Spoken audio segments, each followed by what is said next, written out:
आप सुन पा रहे हैं मुझे? Yes sir. जी सर। हाँ। बहुत देर हो गई ज्वाइन करते-करते क्योंकि लैपटॉप से करने की कोशिश की और फ़ोन से की, हो नहीं पा रहा था, तो अभी दूसरे फ़ोन से शुरू किया है, ठीक है?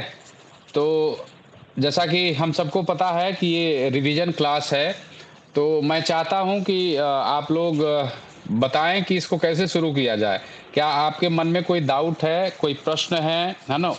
उन प्रश्नों का समाधान ढूँढते हुए इसको शुरू करें या फिर मैं पहले थोड़ा-सा जो है आपको यूनिट वाइज़ ब्रीफ करूँ और फिर उस पर बातचीत करें, कैसे चाहते हैं आप लोग? सर यूनिट वाइज ही चलते हैं, फिर लास्ट में जो क्वेरीज होंगी वो ले लेंगे। ठीक है। तो फर्स्ट यूनिट में क्या है अपने पास? क्या पढ़ना था? सर न्यायप्रिय नाटक। न्यायप्रिय। न्यायप्रिय नाटक के बारे में पढ़ना था, ठीक है? न्यायप्रिय नाटक के बारे में हम लोगों ने जो बातचीत की है उन बातों को ध्यान में रखिए और फिर हम चर्चा करते हैं। इसके लेखक का नाम है अल्बेर कामू, ठीक है ना? क्या नाम है इसके लेखक का? Albert Camus. और अल्बेर कामू एक ऐसे महत्वपूर्ण लेखक हैं जिन्होंने इस नाटक के माध्यम से जो है एक विश्व प्रसिद्ध ख्याति प्राप्त की है, ठीक है ना? यह नाटक जिसके अलग-अलग अनुवाद हुए हैं, किसी ने जायज हत्यारे के नाम से इसका अनुवाद किया है, किसी ने इसे न्यायप्रिय के नाम से अनुवाद किया है और उसमें पात्रों के नाम भी थोड़े बहुत अंतर उसमें आपको देखने को मिलेंगे, ठीक है ना? बीच-बीच में फीडबैक देते रहेंगे तो मुझे पता चलेगा कि आवाज़ पहुँच रही है। आप में से कोई ना कोई एक फीडबैक देते रहिएगा। सुन पा रहे हैं? हाँ जी सर। जी सर। हाँ। तो ये जो अल्बेर कामू का नाटक है न्यायप्रिय, ये चर्चा का विषय रहा है जब से पब्लिश हुआ तब से। और जैसा कि नाम से ही हमने किसी भी रचना के शीर्षक के बारे में कभी सोचा होगा, तो शीर्षक जो होता है वो बहुत कुछ अपने भीतर समेटे हुए होता है। और मुझे लगता है कि इस शीर्षक में भी जो न्यायप्रिय या जायज हत्यारे, है ना? या और भी जो भी नाम रखे गए होंगे, वह भी अपने भीतर बहुत सारे अर्थ संदर्भों को समेटते हुए दिखाई देता है। न्याय और प्रिय, है ना? ये 2 शब्द हैं। न्याय के लिए जो आकुल हो, है ना? जो न्याय चाहता हो, लेकिन वो न्याय का रास्ता क्या है? उस न्याय का रास्ता क्या होना चाहिए, है ना? इसको लेकर के जो है डिबेट चल रहा है इस नाटक में। हम सब जानते हैं कि यह पूरा का पूरा नाटक जो है, वह द्वंद्वों से भरा हुआ है, अंतर्द्वंद्वों से भरा हुआ है। ठीक है? इसमें जो प्रधान पात्र है, उसका नाम क्या है? ध्यान है आप सबको? जो मुख्य चरित्र है, उसका क्या नाम है? श्रेया? सर कालिया वेव। हाँ, कालिया ये, ठीक है ना? ये नाम है। ये इस नाटक का केंद्रीय चरित्र है, मुख्य चरित्र है।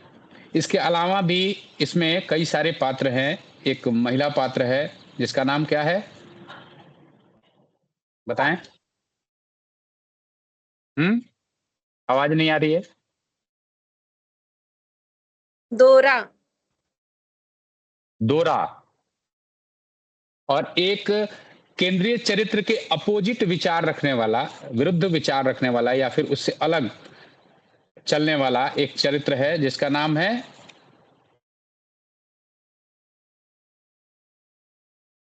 बताइए।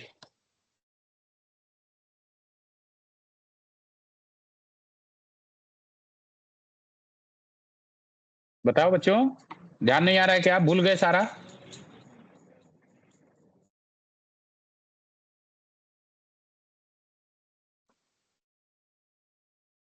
स्टेफान है सर।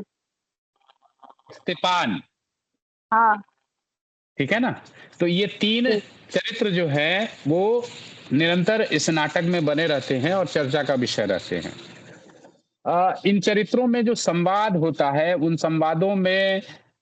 संवादों के माध्यम से इन पात्रों के मन में चलने वाले अंतर्द्वंद को हम लोग समझ सकते हैं। ठीक है ना? पूरा का पूरा नाटक जैसा कि मैंने कहा कि अंतर्द्वंद के माध्यम से आगे बढ़ता है। इस नाटक में एक क्रांतिकारी संगठन है, क्रांतिकारी गुट है, जिसके बारे में बातचीत की गई है ना? वो गुट जो है या वो दल जो है, वह क्या करता है, एक उद्देश्य के लिए काम कर रहा होता है, संघर्ष कर रहा होता है। जैसा कि हम लोगों को ध्यान होगा कि हमने पढ़ा था कि रूस में ज़ारशाही की व्यवस्था रही है, ठीक है ना? रूस में ज़ारशाही की व्यवस्था रही है और उस ज़ारशाही के खिलाफ कई सारे आंदोलन होते रहे, है ना? यहाँ भी इस नाटक में उस ज़ारशाही के खिलाफ यह क्रांतिकारी जो दल है या गुट है या संगठन है, वो संघर्षरत है कि इस ज़ारशाही की व्यवस्था को बदलना है, ठीक है ना? और व्यवस्था कैसे बदली जाएगी? उसके प्रधान की हत्या करके। ठीक है, ध्यान में आ रहा है? ऐसी ही बात हो रही थी ना हमारी पिछली कक्षाओं में।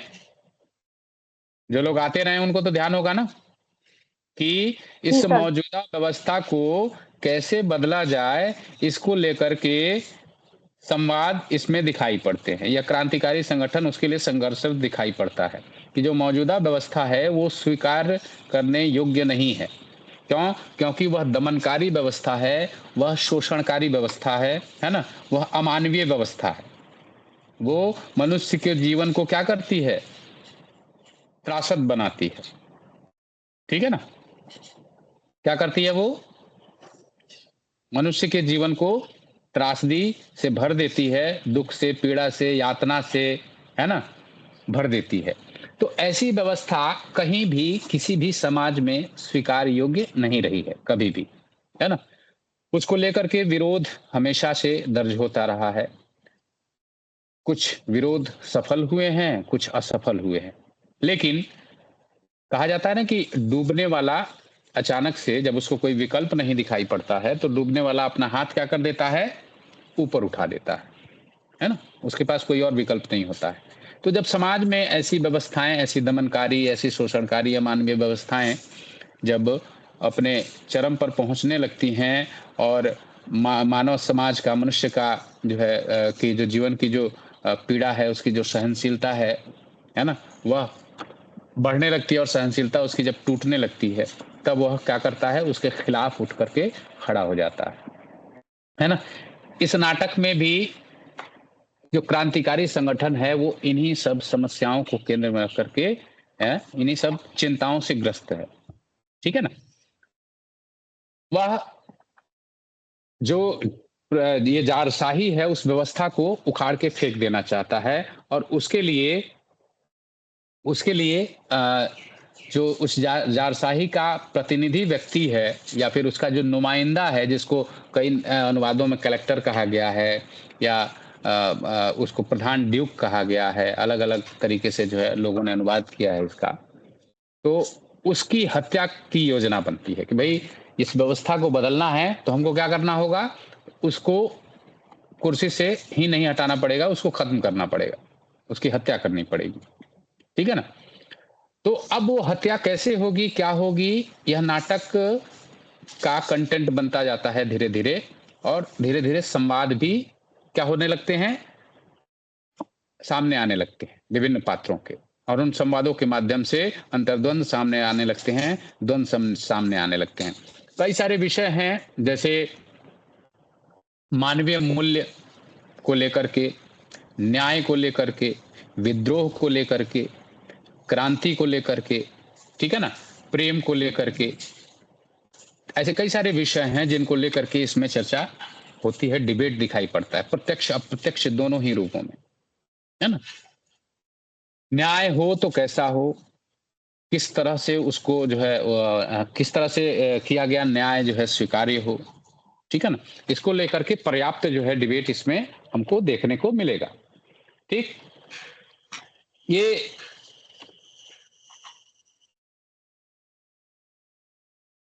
जो नाटक है उसमें जो 2 चरित्र हैं जिनका नाम लिया आपने, काल्यायेव और स्तेपान, इनके बीच में क्या है? हमेशा विरोध रहता है और विरोध दोनों एक ही संगठन के कार्यकर्ता हैं, एक ही संगठन के जो है क्रांतिकारी हैं और भूमिकाएं उनकी अलग-अलग रही हैं अपने-अपने समय में।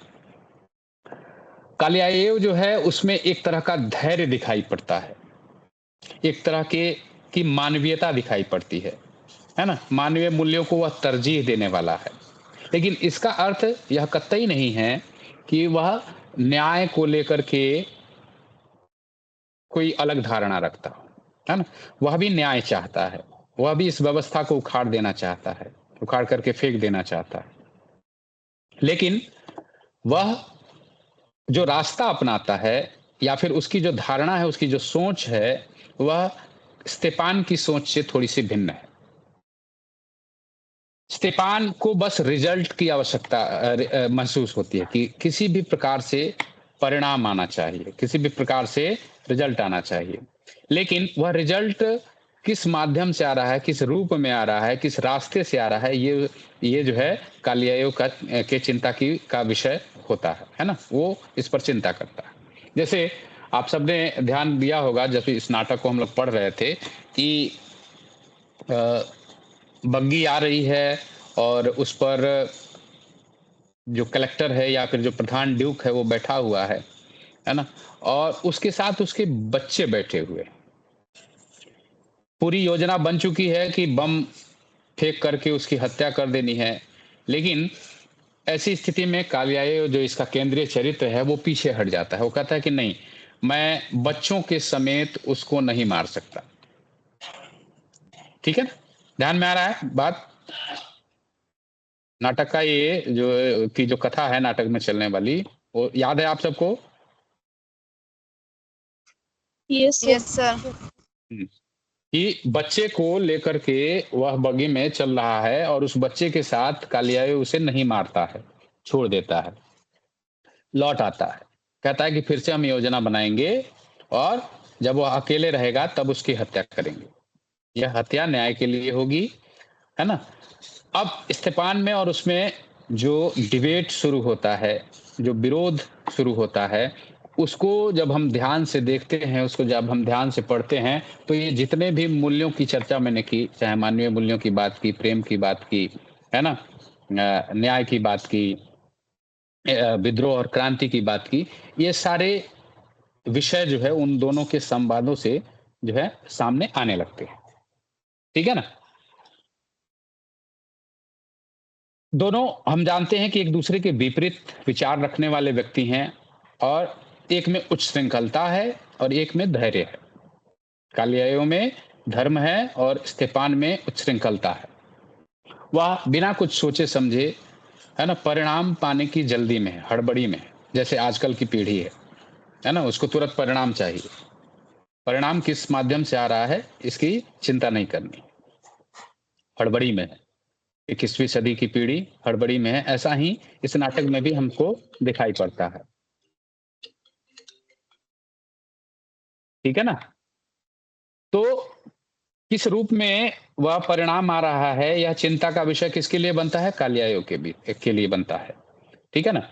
दोनों एक दूसरे के विपरीत इसीलिए दिखाई पड़ते हैं कि एक को दोनों को परिणाम चाहिए, लेकिन परिणाम किस रास्ते आएगा इसकी चिंता केवल और केवल कालियायो करता है, स्तेपान नहीं करता है। कालियायो को लोग जो है कटघर जो है सामने बुलाते हैं और बातचीत शुरू होती है कि आपने क्यों नहीं मारा? वो अपना पक्ष रखता है कि चूँकि वहाँ बच्चे बैठे हुए थे, इसलिए मैं हत्या नहीं कर पाया उसकी, है ना?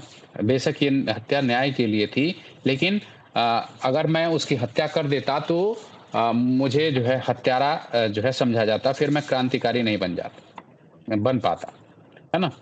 और मैं अपने आप को जवाब नहीं दे पाता कि आखिर मैंने बच्चों की हत्या क्यों की। वो चाहे ड्यूक के ही बच्चे हो, लेकिन उनकी कोई भूमिका इस व्यवस्था को कायम करने में नहीं थी। स्टेफान इसके बिल्कुल उलट है, वो कहता है कि न्याय के रास्ते में जो भी आना है, जो भी आता है उसको हमको क्या कर देना है? उसको खत्म कर देना है। हमको न्याय पर केंद्रित रहना है। हमारा फ़ोकस उस पर होना चाहिए। ठीक है ना?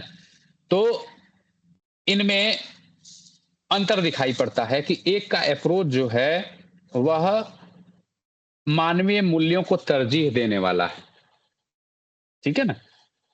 और दूसरे का अप्रोच केवल और केवल अपने लक्ष्य को प्राप्त करने के लिए है कि किसी भी सूरत में, है ना, चाहे मूल्यों को रौंदा ही क्यों ना जाए, किसी भी सूरत में क्या किया जाए, परिणाम हमको मिलना चाहिए, है ना? ये इस तरह के कई सारे ऐसे डिबेट जो है दिखाई पड़ते हैं, जो हम इसमें इस नाटक के माध्यम से देखने समझने की कोशिश करते हैं। अल्बेर कामू ने इस नाटक में चलने वाले विविध विषयों को क्या किया है, अपने अन्य पुस्तकों में भी जो है लिखा है। आप लोगों के पास किताब भी है मेरी शायद, वह पहला आदमी। किसके पास है किताब? मैंने किसी को दिया था। वह पहला आदमी किताब आप लोगों में से किसके पास है?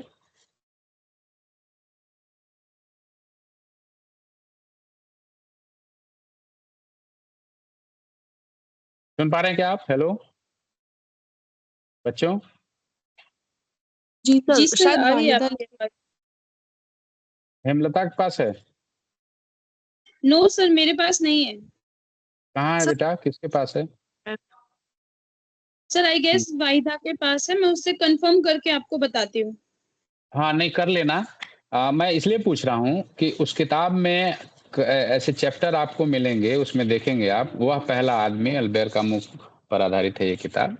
उसमें विद्रोह और क्रांति को लेकर के जो है चर्चा होती है ना? और न्याय को लेकर के चर्चा होती है। तो तमाम सारे विषय जो मैं बता रहा हूँ कि इस नाटक में हैं, इन विषयों पर उसमें अल्बेर कामू के विचार देखने को हमको मिल सकते हैं। तो आप लोग कोशिश कीजिएगा कि समय मिले तो उस किताब को आप लोग पढ़ लें। इसलिए मैं पूछ रहा था कि उसकी फ़ोटोकॉपी करा लीजिए या स्कैन करके एक-दूसरे से साझा कर दीजिएगा। ठीक है ना?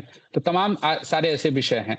विद्रोह और क्रांति में क्या अंतर है, ये हमने क्लास में चर्चा की थी, हमने बातचीत की थी कि अ, जब हम किसी सामाजिक उद्देश्य को लेकर के कोई एक्टिविटी करते हैं, तो उसको क्रांति के रूप में जो है हम लोग देखते हैं। और विद्रोही व्यक्ति जो है व्यक्तिगत उद्देश्यों की पूर्ति के लिए भी विद्रोही हो सकता है। लेकिन सामाजिक उद्देश्यों के लिए जो है कोई गतिविधि करना, कोई जो है उपक्रम करना, वो उसमें कोई ना कोई एक व्यापक उद्देश्य निहित होता है। हमने इन दोनों शब्दों को लेकर के, इन दोनों पदों को लेकर के चर्चा की थी। ऐसा इस नाटक में भी दिखाई दे रहा है ना? स्तेपान जो है वो विद्रोही स्वभाव का व्यक्ति है। विद्रोही स्वभाव का व्यक्ति अपना विवेक इस्तेमाल नहीं करता है ना? वह आगे पीछे नहीं सोचता है कि जो कुछ भी वह कर रहा है ना? उससे क्या कुछ हासिल होने वाला है। लेकिन एक क्रांतिकारी विद्रोही नहीं हो सकता, है ना? क्रांतिकारी जो उद्देश्य निहित होते हैं, जो रोड मैप बनाया जाता है ना? जो सामूहिक चर्चा के पश्चात जो एक उद्देश्य निहित होता है, उसके खिलाफ चाह कर के भी नहीं जा सकता, है ना? जो कि हमको कालियायु में दिखाई पड़ता है कि कालियायु का जो स्वभाव है ना? वो विद्रोही स्वभाव नहीं। वो कैसा स्वभाव है? वह धैर्यवान है, वह विवेकवान है, वह सोचता है, समझता है कि जो कुछ मैं कर रहा हूँ उसका परिणाम क्या होगा, है ना? ठीक है ना? स्तेपान कहता है कि नहीं, उसको मार देना चाहिए था, चाहे उसके साथ उसके बच्चे ही क्यों नहीं बैठे थे। ठीक है ना?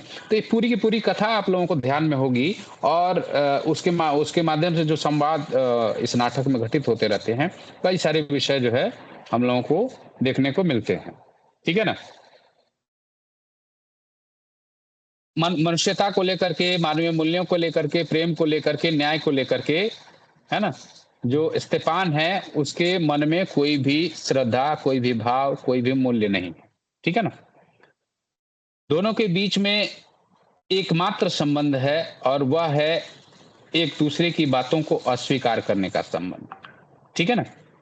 जैसे हम इस नाटक में घटित होने वाले नाटक में आने वाले संवादों के माध्यम से देख सकते हैं कि दोनों में एकमात्र संबंध है कि दोनों एक दूसरे की बातों को अस्वीकार करके या एक दूसरे के विरोधी के रूप में जो है चलते हैं। ठीक है ना? विद्रोही स्वभाव का स्तेपान जो है वो इस हद तक पहुंच जाता है, वो बिना सोचे समझे एक क्रांतिकारी संगठन में रहने के बावजूद वह ऐसी मुखबिरी कर देता है पुलिस की ताकि कालियायु पकड़ा जाए। क्यों? क्योंकि उसको उससे नफ़रत है। कालियायो जो केंद्रीय चरित्र है, उससे स्टेफान को नफ़रत है और वो पुलिस की मुखबिरी करने से भी पीछे नहीं हटता है। क्यों? क्योंकि वह मानता है कि इसने उद्देश्य पूरा नहीं किया। इसने बच्चों के साथ बैठे हुए प्रधान ड्यूक की हत्या नहीं की। ठीक है ना? हालाँकि ये बात नाटक में बहुत मुखर होकर के सामने नहीं आती है कि स्टेफान ने ही मुखबिरी की है, लेकिन संवादों के माध्यम से हम इस बात को स्पष्ट कर पाते हैं, समझ पाते हैं। ठीक है ना? जब बग्गी पर बैठा हुआ है प्रधान ड्यूक अपने परिवार के साथ, अपने बच्चों के साथ, ठीक है ना? तो वहाँ पर बम फेंकने का जो प्रसंग है, उसको लेकर के दोनों में तीखी नोक-झोंक होती है, बहस होती है ना? बच्चों को देख कर के कालियायो वापस आ चुका है और उसके हिसाब से बच्चों के साथ ड्यूक की हत्या करना जायज़ कतई नहीं है, चाहे वो न्याय के लिए की गई हत्या हो। ठीक है ना? ये हत्या स्वीकार योग्य नहीं है। कालियायो के मन में ये विचार चलता रहता है कि भई हम यदि अ, हत्या करके और पुलिस के साथ मिल जाते हैं, तो फिर मुझे हत्यारा के रूप में देखा जाएगा, मुझे क्रांतिकारी के रूप में नहीं देखा जाएगा, मुझे शहीद के रूप में नहीं देखा जाएगा। पुलिस जो ड्यूक की पत्नी है या कलेक्टर की जो पत्नी है, वो उसको पकड़े जाने के बाद ऑफ़र देती है कि ऐसा करो कि तुम गवाही दे दो, बन जाओ, है ना? गवाह बन जाओ और फिर क्या होगा कि आपकी सज़ा कम कर दी जाएगी, ऐसा कुछ प्रस्ताव रखती है ना? मुझे एग्ज़ैक्ट ध्यान नहीं आ रहा है। तो इस प्रस्ताव को वो ठुकरा देता है। क्यों? क्योंकि उसके मन में ये है कि भई जो कुछ मैंने किया है वो एक उद्देश्य के लिए किया है, अपने व्यक्तिगत स्वार्थ के लिए नहीं किया है। मैं किसी संगठन से जुड़ा हुआ हूँ, तो संगठन के भीतर रहते हुए, है ना? एक जो मूल्यों की व्यवस्था होती है, उस व्यवस्था से का जो प्रभाव है, वो जितना कालियायो में दिखाई पड़ता है, उससे जो है बिल्कुल अपोजिट स्टेपान में दिखाई पड़ता है। स्टेपान संगठन के लिए या संगठन में निहित उद्देश्यों के लिए नहीं सोचता है, वह बस विद्रोही स्वभाव का है और जो कुछ उसको सामने आता है उसको प्रतिक्रिया के रूप में वो देखता है। ठीक है ना? तो ऐसे इस नाटक में जो है बहुत सारी घटनाएँ जो है छोटी-बड़ी घटती रहती हैं, संवादों के माध्यम से उनको हम देख सकते हैं और इस नाटक को इस रूप में हम समझ सकते हैं। ठीक है ना? मैं चाहता हूँ कि आप लोग कुछ प्रश्न करें, है ना? कुछ प्रश्न रखें, कुछ संदर्भों का उल्लेख करें, तो उसको लेकर के हम लोग बातचीत करें, तो ज़्यादा अच्छा रहेगा। तो आप लोगों को इस नाटक को लेकर के जो कुछ भी प्रश्न मन में बन रहे हैं, एक बार उनको आप लोग बारी-बारी से पूछिए, फिर हम लोग बातचीत करते हैं, चर्चा को आगे बढ़ाते हैं। सर सर, एकांत की 100 वर्ष की कथा वस्तु और कथा शिल्प है। अभी अभी बेटा हम उस पे आ जाएँगे। अभी हम पहले बात कर रहे हैं किस पे? इस पे न्यायप्रिय पे, अल्वेयर कामों पे। 4 क्लासेज़ हैं ना हमारी आज, तो हम लोग 4 टेक्स्ट लगे हुए हैं ना टोटल? टोटल कितने टेक्स्ट लगे हुए हैं? सर 4। हाँ, अल्बेयर कामू और शायद चेखव हैं और चेस्लाव मिलोस और एकांत की 100 वर्ष यही है ना? Yes sir. तो 1 घंटा हम लोग इस पे बात करते हैं। हालाँकि 1 घंटा पूरा होने वाला है, तो फटाफट इसको लेकर के प्रश्न करते हैं, उसके बाद फिर हम उस पे दूसरे टेक्स्ट पे बात करेंगे। मार्कवेज पे भी हम बात करेंगे, लेकिन अंत में करेंगे, है ना? आखिरी के 1 घंटे में, ठीक है? नेहा? जी सर। हाँ, चारों पे बात करना है ना या फिर आप लोग चाहते हैं कि कहीं-कहीं से सवाल पूछ लें? जैसा आप तय करें, आपका रिवीजन क्लास है ना? हम बातचीत करने के लिए तैयार हैं। नहीं सर, हम बताइए। आपसे थोड़ी-थोड़ी बात कर लेंगे। हाँ, तो जैसा तय एकांत करो पे आप लोग। भी और एकांत के 100 वर्ष पे भी और खुला घर वाले पे भी हाँ, थोड़ा-थोड़ा। तो हाँ, तो एक-एक घंटा सबके लिए हम लोग तय कर लेते हैं। हाँ, हालाँकि जी इसमें सर। देर हो गया था, अल्बेर कामू पर हमारी बातचीत थोड़ी कम हो रही है। लेकिन फिर भी अभी समय है, आप लोग प्रश्न इस नाटक को लेकर के जो कुछ भी मन में आ रहा है, एक बार पूछिए तो और बातचीत आगे बढ़ेगी। सर, इसमें एक है न्यायप्रिय के आधार पर न्याय की अवधारणा पर विचार कीजिए। न्याय की अवधारणा पर विचार कीजिए। हाँ, हुँ, न्यायप्रिय के आधार पर। हुँ। अभी हम लोग बातचीत जब कर रहे थे, तो मैंने कहा कि इस नाटक में मानवीय मूल्यों की, प्रेम की, न्याय आदि की आदि विषयों पर जो है चर्चा देखने को मिलती है। ठीक है ना? इस नाटक में ये नाटक का जैसे मैंने कहा कि शीर्षक में ही न्याय शब्द है, न्यायप्रिय। ठीक है ना? या जायज़ हत्यारे। ठीक है ना? ये जो शीर्षक है, ये अपने भीतर बहुत कुछ भरा है। तो न्याय जो है वह कैसे प्राप्त किया जाए, है ना? न्याय कैसे दिया जा सकता है किसी को या लिया जा सकता है ना? इसको लेकर के इसमें डिबेट हमने देखा और मैंने बातचीत भी की आपको कि क्या न्याय के लिए हम किसी का समूल नाश कर सकते हैं क्या?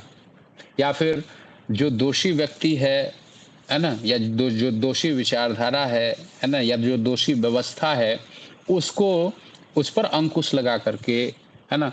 उसको उसका खात्मा करके जो है हम न्याय कर सकते हैं किसी के साथ। तो तमाम तरह के जो है ऐसे प्रश्न इस नाटक में चलते रहते हैं।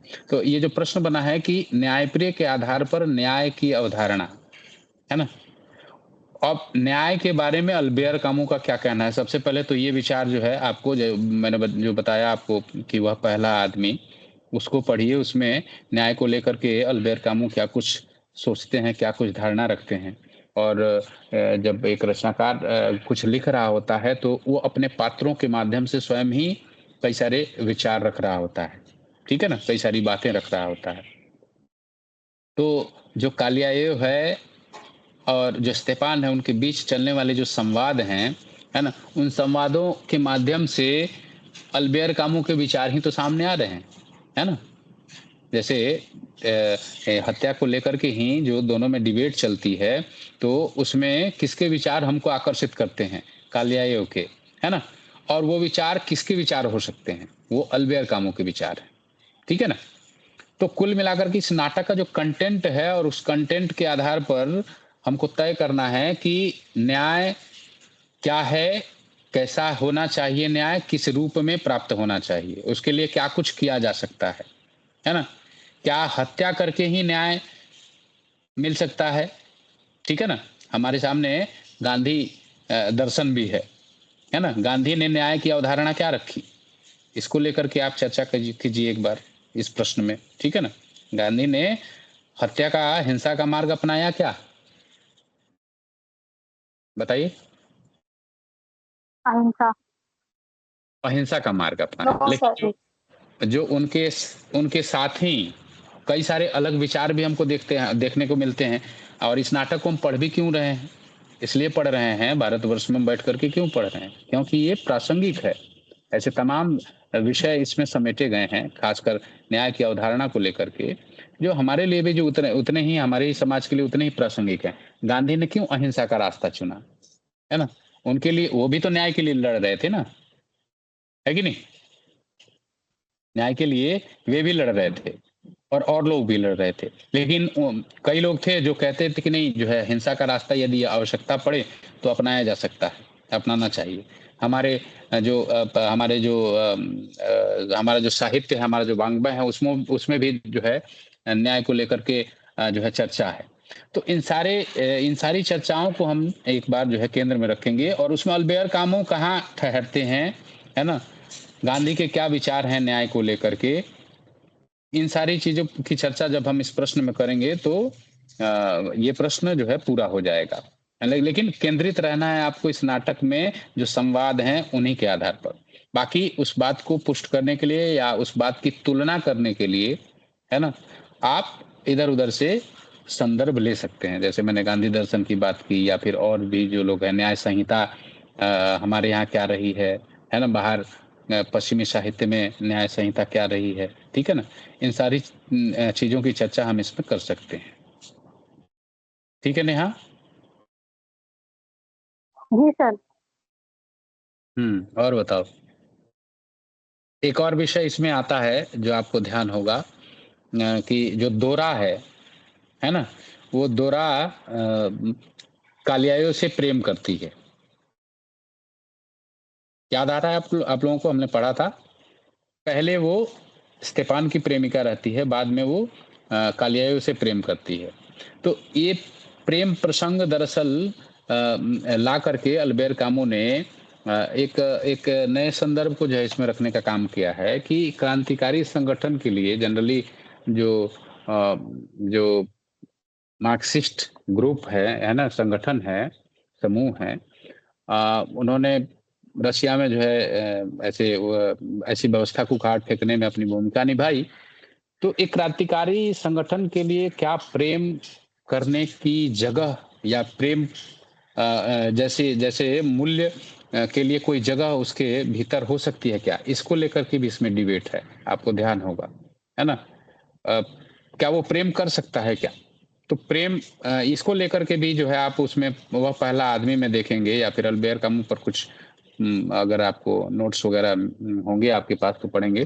तो ये चर्चा भी इसमें मिलेगी कि क्रांतिकारी संगठन के लिए या एक क्रांतिकारी के लिए प्रेम का क्या महत्व है? क्या वो प्रेम कर सकता है? क्या उसके भीतर ऐसे भाव पनपने चाहिए? है ना? अपने उद्देश्यों की पूर्ति के लिए क्या वो अपने प्रेम की बलि देता है? क्या करता है? कुछ सारी चर्चाएँ जो है इसमें आपको देखने को मिलेंगी। ठीक है ना? जहाँ तक मुझे ध्यान आ रहा है ये सारी बातें हम लोगों ने क्लास में विस्तार से चर्चा की हैं। बताइए और कोई प्रश्न मन में आ रहा हो? कुछ ऐसा प्रश्न आया हो जिसको समझने में दिक्कत हो सर रही एक है? प्रश्न। बताइए। सर न्यायप्रिय में प्रेम का स्थान टिप्पणी का है। अब अभी तो बता रहा था मैं, उसी पे तो बता रहा था कि एक और संदर्भ है, न्यायप्रिय में प्रेम का स्थान। जी सर। ये टिप्पणी में आया है। Yes sir. हुँ। तो अभी जो मैं इस प्रश्न के आने से पहले ही आपसे चर्चा कर रहा था कि न्यायप्रिय में चूँकि पूरा का पूरा कंटेंट एक क्रांतिकारी संगठन की गतिविधियों पर जो है आधारित है कि वो क्रांतिकारी संगठन क्या कुछ योजना बनाता है, क्या कुछ तय करता है, किन उद्देश्यों को रखता है। ठीक है ना? तो उसमें जो पात्र हैं, उन पात्रों में 2 के बीच प्रेम संबंध दर्शाया गया है ना? कि वो उससे प्रेम करती है, इसीलिए चिंतित रहती है उसको लेकर के कि पता नहीं क्या होगा जब वो जाता है अटेम्प्ट करने के लिए, है ना? तो उसको लेकर के बहुत चिंता होती है उसके मन में, दोहरा के मन में, काली आयोग को लेकर के, है ना? याद आ रहा है, ध्यान आ रहा है, नाटक आपने पढ़ा है आप सबने?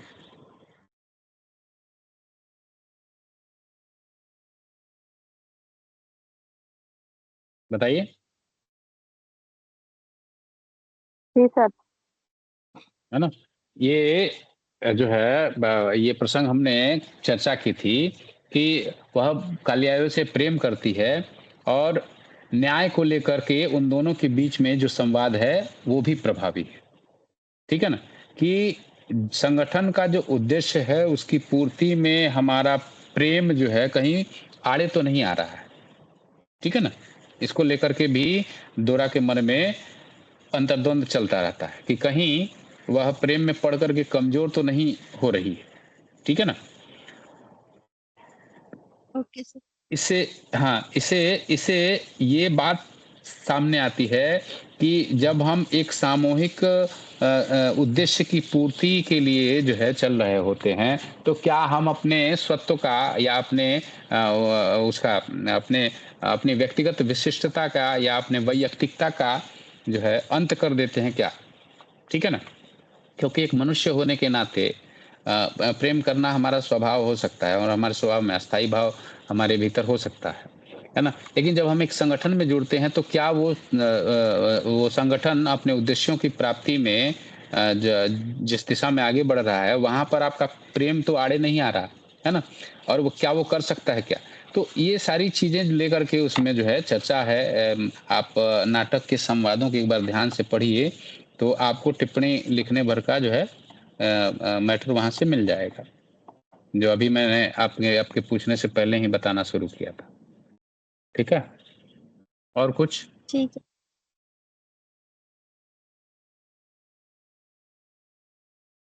और कोई प्रश्न हो इसको लेकर के?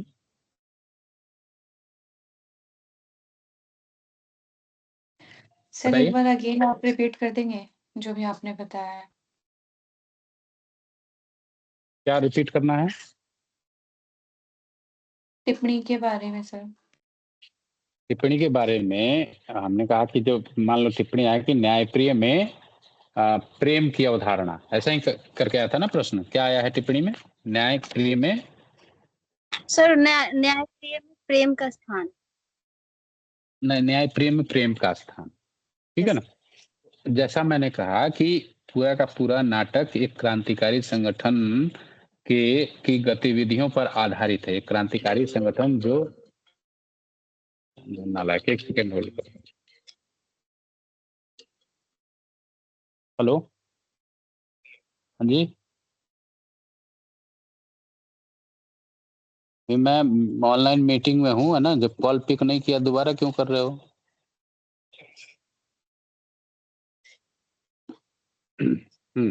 तो एक ये जो नाटक है वो पूरा नाटक पूरा शुरू से लेकर के अंत तक जितने भी इसमें अंक हैं, उसमें आप देखेंगे कि एक क्रांतिकारी संगठन की गतिविधियों को इसमें जो है रखा गया है कंटेंट के रूप में।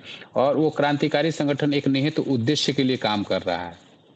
उस क्रांतिकारी संगठन में जो क्रांतिकारी हैं, वो एक निश्चित उद्देश्य के लिए बंधे हुए हैं। उस उद्देश्य की प्राप्ति में, है ना, कोई भी ऐसी बाधा आ रही है तो उस बाधा को जो है खत्म करना, ये उनकी प्रायोरिटी होनी चाहिए।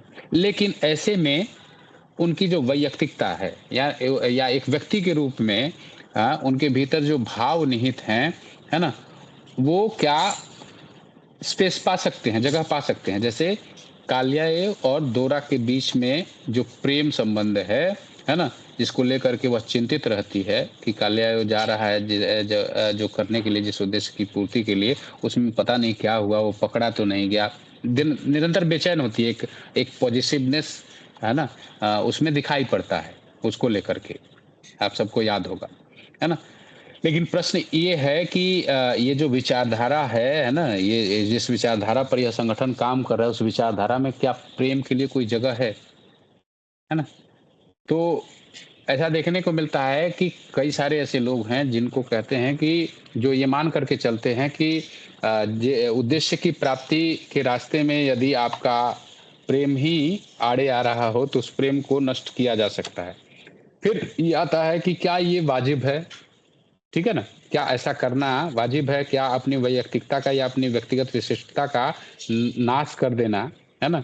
फिर क्या हम जिन उद्देश्यों के लिए, जिस प्रेम रूपी व्यवस्था को समाज में कायम करने के लिए जो है, जिस व्यवस्था को कायम करने के लिए हम काम कर रहे हैं इसमें, है ना?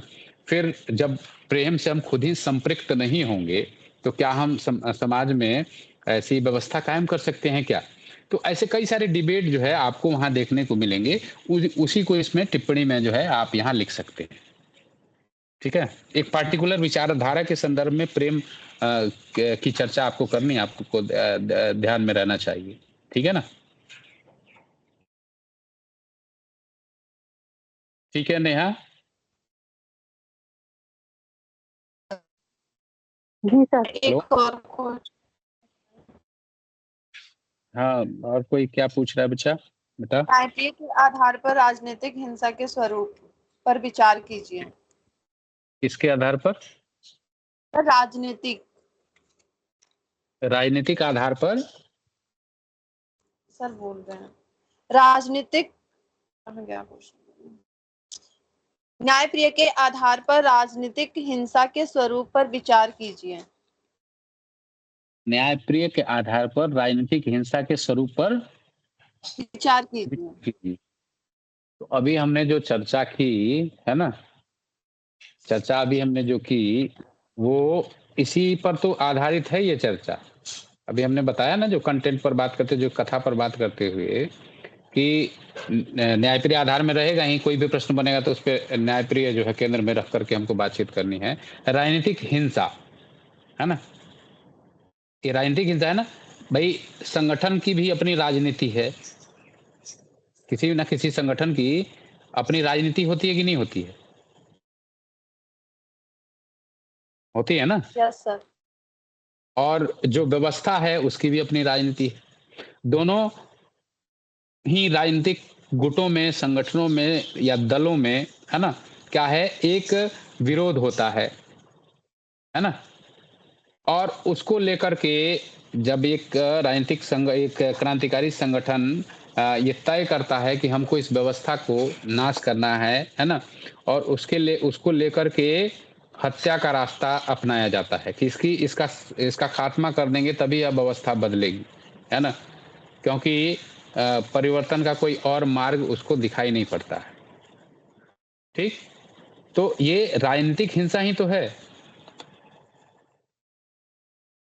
भाई ड्यूक जो कर रहा है, ड्यूक की जो व्यवस्था है, उसमें भी हिंसा है, लेकिन वो समाज के लिए है, ठीक है ना? राजनीतिक व्यवस्था वो अपनी कायम करने के लिए क्या करना चाहता है, जो भी उसके बीच में आए उसको उसकी बलि दे देना चाहता है। लेकिन अब जो उसके अपोजिट क्रांतिकारी संगठन है, वह भी यह तय करता है कि हत्या का बदला हत्या से होना चाहिए। हमारे लोग मारे जा रहे हैं, हमारे लोग भूख से जो है ना अन्य इस अमानवीय अवस्था से जो है त्रस्त हैं, तो अब इसके लिए हमको हिंसा का रुख अख्तियार करना पड़ेगा। अभी जैसे मैंने थोड़ी देर पहले आपसे बातचीत की थी कि भारतवर्ष में भी 2 गुट थे, एक को नरम दल कहा जाता था, एक को गरम दल कहा जाता था। आपको ध्यान है?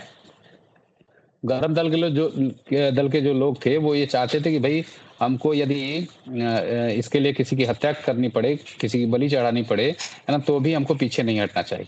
लेकिन जो नरम दल के लोग थे, जिसमें गांधी का नाम आता है, वो हिंसा के सख्त खिलाफ थे, चाहे वो हिंसा किसी के प्रति भी की जाए, अंग्रेजों के खिलाफ ही क्यों ना हो, ठीक है ना?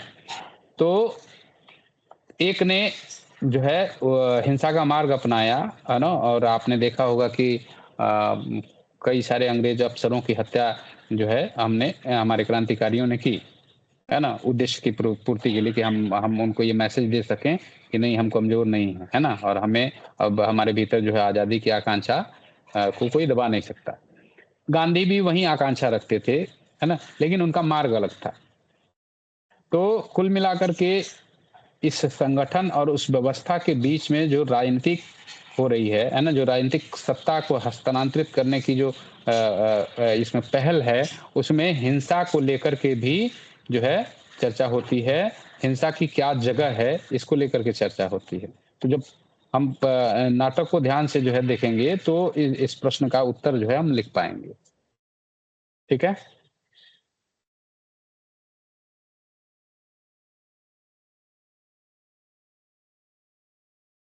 और कोई बात बच्चों?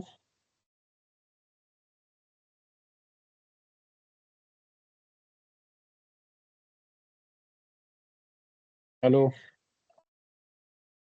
सुन पा रहे हैं आप लोग?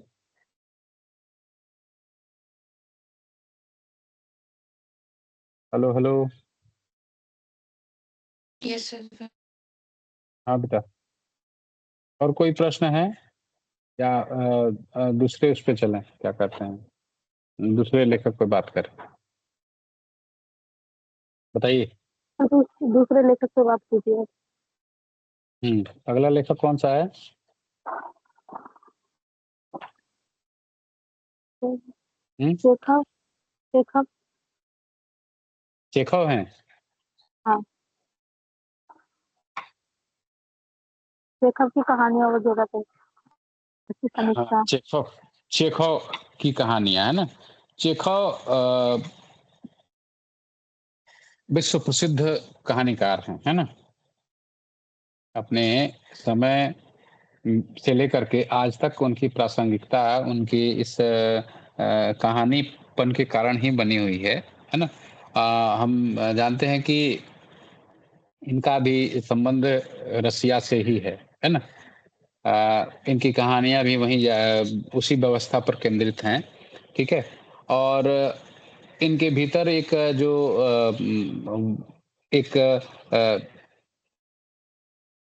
एक लिखने का जो जज़्बा रहा है, वो विद्यार्थी जीवन से ही जो है हमको देखने को मिलता है, ठीक है? 1960 में इनका जन्म हुआ था रसिया में, और लिखने के प्रति इनका रुझान हमको विद्यार्थी जीवन से ही दिखाई पड़ने लगता है। और जो जो समय है इनके लेखन का, वो अपने आप में बड़ा जो है अजीब-सा समय है, बहुत भयावह समय है ना? एक तरह से कठिन समय के रूप में उसको हम लोग देख सकते हैं, ठीक है? तो कुल मिलाकर के चेखव जैसे वैसे ही हम चेखव को पढ़ते हैं जैसे हम प्रेमचंद की कहानियों को पढ़ते हैं, ठीक है ना? अ, प्रेमचंद की कहानियों में जो एक आकर्षण होता है वो चेखव की कहानियों में हम देख सकते हैं। चेखव की कहानियाँ बड़ी बहुत छोटी-छोटी आकार में आपको देखने को बहुत छोटी-छोटी मिलेंगी, है ना? लेकिन उनकी जो धार हमने वो उसके बारे में पढ़ा है ना क्या बिहारी के दोहों के बारे में कि देखने में आकार में छोटे होते हैं लेकिन जो उनकी प्रभावशीलता होती है, जो उनके द्वारा जो घाव होता है वो बड़ा जो है प्रभावी होता है। तो इनकी कहानियाँ भी आकार में बहुत छोटी-छोटी हैं, लेकिन उनकी प्रभावशीलता जो है अपने आप में बहुत महत्वपूर्ण है। ठीक है ना? अ, जैसा मैंने कहा कि 90वें दशक 19वीं सदी के 9वें दशक का इनका रचना काल रहा है और ये अपने आप में जो है एक त्रासद समय था। ठीक है ना? जब समाज में बहुत अव्वल दर्जे का, बहुत ऊँचे दर्जे का सेंसरशिप था। ठीक है ना? कोई भी अपनी बात खुल कर के नहीं रख सकता था, बोल नहीं सकता था, ठीक है ना? व्यवस्था के विरुद्ध या फिर किसी भी जो है अमानवीयता के विरुद्ध वह अपनी बात खुल कर के नहीं रख सकता था। तो ये इस रूप में जो है एक कठिन समय, एक भयावह समय के रूप में देखा जाता है और मनुष्य के जीवन को त्रासद बनाने वाले समय के रूप में देखा जाता है। जब केवल आज़ाद ख़्याल होने मात्र से लोगों की हत्याएँ कर दी जाती हों या फिर लोग उस व्यवस्था के शिकार हो जाते हों, दमन के शिकार हो जाते हों, है ना? तो फिर हम उस समय को कतई अच्छा समय नहीं कह सकते। इसीलिए इसको कठिन समय के रूप में देखा जाता है, ये जो 19वीं सदी का 9वां दशक है। ठीक है ना? चेखव एक ऐसे समय में कहानी लेखन के क्षेत्र में आते हैं कि जहाँ लोग निरंतर दमन और शोषण के शिकार हो रहे हैं, ठीक है ना? और वो इन परिस्थितियों का, इस परिवेश का बहुत बारीकी से जो है उसको देखते हैं और वही परिवेश उठ करके इनकी कहानियों में सामने आता है। ये जो परिवेश कायम हुआ है, जो परिस्थितियाँ बनी हुई है, वो किन कारणों से बनी हुई हैं, उसकी तह तक जाने की कोशिश इसमें जो है चेखव अपनी कहानियों में करते हुए दिखाई पड़ते हैं। अ, उन्होंने अपने साहित्य में जो है अपने लेखन में, अपनी रचनाओं में अ, सत्ता के चरित्र और उस सत्ता के जो पोषक तत्व है या फिर पोषक घटक हैं, है ना? उनके चरित्रों के बारे में जो है बहुत बेबाकी से लिखा है। ठीक है ना? चाहे वो सत्ता व्यवस्था हो या फिर उस सत्ता के पोषक तत्व जिनको हम ठेकेदार कह सकते हैं, जिनको हम दलाल कह सकते हैं, है ना? जिनको जो मौका परस्त होते हैं, जो अपना लाभ देखते हैं, जो व्यक्तिगत स्वार्थों की सिद्धि के लिए क्या करते हैं अ, आम आम जो आम लोग होते हैं उनके हितों की बलि चढ़ा देते हैं। तो ऐसे लोगों को हम मौकापरस्त कह सकते हैं, ऐसे लोगों को हम स्वार्थी कह सकते हैं। ठीक है ना? तो ऐसे स्वार्थी लोगों, ऐसे ऐसे चापलूस लोगों, है ना? की कलई खोलने का काम इनकी कहानियों में जो है चेखव ने अपनी कहानियों में किया है, कि ये कौन लोग हैं और ये जो व्यवस्थाएँ हैं, जो ये जो दमनकारी व्यवस्थाएँ हैं, जो अमानवीय व्यवस्थाएँ हैं, वो कैसे कायम रहती हैं। इन्हीं लोगों के सपोर्ट, इन्हीं लोगों के जो है समर्थन, इन लोगों की इस मौका परिस्थिति के कारण जो है वो व्यवस्थाएँ निरंतर कायम रहती हैं। ये चापलूस लोग होते हैं जो सत्ता की दलाली करते रहते हैं और अपने अपने स्वार्थों की सिद्धि के लिए जो है चापलूसी करते रहते हैं अधिकारियों और सत्तासीन लोगों की, है ना? ये लोग डरपोक होते हैं जो परिवर्तन से डरते हैं, ठीक है ना? डर इनके जो है ज़हन में बसा रहता है और इसलिए ये किसी प्रकार का रिस्क नहीं लेना चाहते, है ना? दिन-रात। लेकिन डरने वाला आदमी परिवर्तन नहीं ला सकता, है ना? परिवर्तन लाने के लिए जिगरा की आवश्यकता होती है, एक साहस की आवश्यकता होती है ना? निडरता की आवश्यकता होती है ना? आप डरेंगे तो फिर जो है आप अपने समाज को क्या, आप खुद के जीवन को नहीं बदल सकते हैं। ठीक है ना? तो ऐसे डरपोक लोगों की जो को बेनकाब करने का, ऐसे मौकापरस्त लोगों को बेनकाब करने का, ऐसे दमनकारी सत्ता और उसकी व्यवस्था को बेनकाब करने का, ऐसे मौकापरस्त लोगों की कलई खोलने का काम इनकी कहानियों में हमको दिखाई पड़ता है। चेखव ने अपनी कहानियों के माध्यम से ऐसे तमाम विषयों को जो है क्या किया है, हमारे सामने रखा है, जिनमें सत्ता का चरित्र और ऐसे सत्ता का समर्थन करने वाली, ऐसा सत्ता का ऐसी सत्ताओं का पोषण करने वाले लोगों, मौकापरस्त लोगों की कलई खोलते हुए चेखव दिखाई पड़ते हैं अपनी कहानियों में। चेखव ऐसे तमाम लोगों को जो है अपनी कहानी के माध्यम से जो है बेनकाब करने की कोशिश करते हैं, जिनके लिए सत्ता में बने रहना या फिर पैसा या फिर पद ही सब कुछ होता है। ठीक है ना?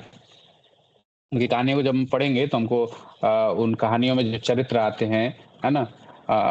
चाहे वो क्लर्क की मौत हो या और भी कई सारी कहानियाँ, जब आप ध्यान करेंगे तो आपको समझ में आएगा, आपको रिलेट कर पाएँगे इस चीज़ को। तो उसमें आपको स्पष्ट रूप से दिखाई पड़ेगा कि लोभी लोग हैं, लालची लोग हैं, जो जिनका अपना कोई वजूद नहीं है, जिनका अपना कोई स्टैंड नहीं है, जो मौका देखते ही अपना स्टेटमेंट चेंज कर देते हैं, बदल देते हैं, है ना? तो ऐसे लोगों को जो है वो ऐसे लोगों का पर्दाफाश करते हुए चलते हैं, जिनके लिए सत्ता के केंद्र में बने रहना ही उनका उद्देश्य होता है, जिनके लिए पैसा और पद प्राप्त करना ही उनका एकमात्र उद्देश्य होता है।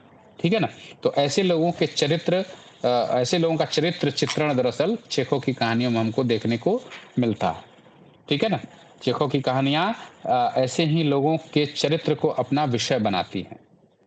ठीक है? सुन पा रहे हैं आप लोग? Yes sir. हुँ। चेखव ने अपनी कहानियों के माध्यम से ऐसे-ऐसे प्रासंगिक विषयों को जो है उठाया है अपनी कहानियों में। ऐसे-ऐसे संदर्भों को जो है पकड़ने की कोशिश की है, जो क्या करते हैं, ऐसे-ऐसे तमाम जो है विषय जो मैंने चर्चा की कि ऐसे तमाम चरित्रों को जो है हमारे सामने जो है रख सके, हमारे सामने खोल करके उनको रख सके, और वो अ, चेखव के लिए जो है महत्वपूर्ण कंटेंट के रूप में जो है ये सारे विषय सामने आते हैं। उन इसके लिए वो कहीं बहुत दूर की कौड़ी लाने की कोशिश नहीं करते हैं। आम जनजीवन से ही अपने कहानियों के विषय को ले लेते हैं, उठा लेते हैं, और चरित्र भी उनको आस-पास ही मिल जाते हैं। ठीक है ना? तो अपने समय के तमाम प्रासंगिक और विषयों और संदर्भों को उन्होंने अपनी कहानियों के केंद्र में रखा है, और इसके कारण ये समाज में एक लोकप्रिय लेखक के रूप में, क्यों लेखक लोकप्रियता कब प्राप्त करता है? जब वह कुछ ऐसा लिख रहा हो जो समाज से कनेक्ट करने में बहुत जो है प्रभावी हो, है ना? जिस रचना में हम अपने आप को पाने लगे, हम अपने आस-पास के चरित्रों को देखने लगे, तो कनेक्टिविटी बनने में जो है आसानी हो जाती है, और धीरे-धीरे रचनाकार क्या होता है, वो लोकप्रिय होने लगता है, उसकी पब्लिसिटी बढ़ जाती है, उसके पाठक बढ़ जाते हैं। तो चेखव एक ऐसे ही लेखक हैं, जो समाज से, जो लोगों से बहुत ईज़िली कनेक्ट कर पाते हैं, और ये कनेक्ट कर पाने के पीछे रीज़न वही है कि वो ऐसा कंटेंट उठाते हैं अपनी कहानियों में, जो आस-पास मौजूद होता है, हमारे आस-पास चारों तरफ। ठीक है ना? तो इसलिए उनकी लोकप्रियता धीरे-धीरे बढ़ती गई, और वो एक लोकप्रिय लेखक के रूप में पूरे विश्व में जो है पढ़े जाते हैं। ठीक है ना? अपनी कहानी के कंटेंट के माध्यम से और कहानी कला के माध्यम से वो जो है अपनी लोकप्रियता जो है हासिल करने में माहिर हो सके हैं, सफल हो सके। ठीक है ना? चेखव मानव जीवन के यथार्थ और अ अ, अनुभूत सत्य को अपनी कहानियों में जो है सर्वोपरि रखते हैं। ठीक है ना? जो मानव जीवन का जो यथार्थ है, और उस यथार्थ का जो अनुभव किया है ना? उस अनुभूत सत्य को वो अपनी कहानियों में सबसे ऊपर रखते हैं, सबसे केंद्र में रखते हैं अपनी कहानियों में, ठीक है ना? उनकी कहानियों में अनुभूति की प्रामाणिकता अपने मूल स्वरूप में जो है उभर करके सामने आती है। अनुभूति की प्रामाणिकता को लेकर के हमने क्लास में भी चर्चा की थी। मैंने प्रेमचंद का उल्लेख किया था, आपको ध्यान होगा। प्रेमचंद ने अनुभूति की प्रामाणिकता को लेकर के जो है बहस की है। साहित्य का उद्देश्य एक निबंध है उनका, आपने पढ़ा होगा शायद। पढ़ा है आप में से किसी ने? हुँ? आप में से किसी ने पढ़ा है? साहित्य का उद्देश्य।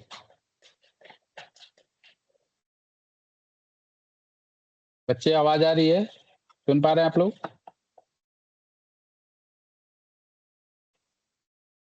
हेलो? Hello, hello?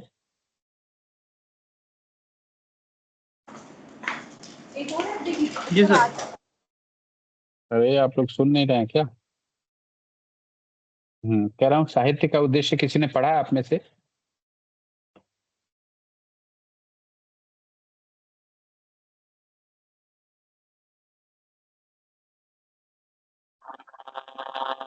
नहीं पढ़ा है तो पढ़िएगा, है ना? महत्वपूर्ण निबंध है, आलोचनात्मक निबंध है, उसको पढ़िएगा, है ना? अनुभूति की प्रामाणिकता की बात प्रेमचंद भी करते हैं।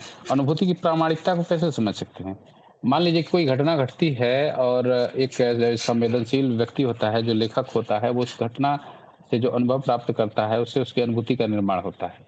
लेकिन किसी रचना विशेष में जब वह उस अपनी सत्य को प्रकट कर देता है, अपनी अनुभूतियों को अभिव्यक्त कर देता है, तो उस घटना विशेष को पढ़ने के पश्चात पाठकों को भी ऐसी ही अनुभूति होने लगे, है ना? जैसा कि लेखक ने महसूस किया है, तो क्या होगा? उस अनुभूति को प्रामाणिक माना जाएगा, है ना? जिसमें अस्वाभाविकता ना हो, जिसमें स्वाभाविकता हो, ठीक? तो इनकी कहानियों में हमें कुछ भी अस्वाभाविक नहीं लगता है, ठीक है ना? जो कुछ भी मनुष्य का जो चरित्र होता है ना? उस चरित्र को इतनी बारीकी से ये अपनी कहानियों में रखते हैं कि क्या ही कहा जाए, ठीक है ना? और इसलिए इनकी अनुभूति एकदम प्रामाणिक लगती है कि जो कुछ भी इन्होंने लिया है, वो सब हमारे आस-पास मौजूद होता है, ठीक है ना? और इसलिए उसमें स्वाभाविकता बनी रहती है ना? हम किस चीज़ को स्वाभाविक मानते हैं? जो हमारे आस-पास घटित हो रही हों, है ना? या फिर हम जिसको जो है ठीक ढंग से जो है अनुभव कर पा रहे हों, जिसको महसूस कर पा रहे हों, ठीक है ना? जिसमें हम किसी तरह की कठिनाई ना महसूस करें, है ना? जो सहज हो, स्वाभाविक उसी को कहते हैं। तो स्वाभाविकता जो है, जब बनी रहेगी तो अनुभूति आपकी प्रामाणिक मानी जाएगी।